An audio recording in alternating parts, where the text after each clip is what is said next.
Hey everyone, if you're trying to export your notes from Logseq and keep getting an export failed error, incomplete files, or exports that won't generate properly, don't worry.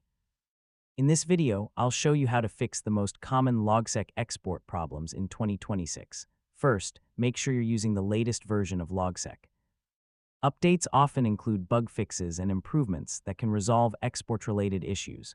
Next, check your available storage space. If your device is running low on disk space, Logseq may fail to create export files successfully. Another common fix is restarting Logseq and attempting the export again. Temporary application glitches can sometimes interfere with the export process. You should also verify that the destination folder is accessible and writable.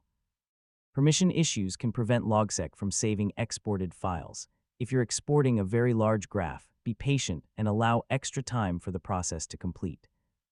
Large workspaces may require additional processing before the export becomes available. Another helpful step is testing a smaller export. Try exporting a single page or a smaller section of your graph to determine whether the issue affects the entire workspace.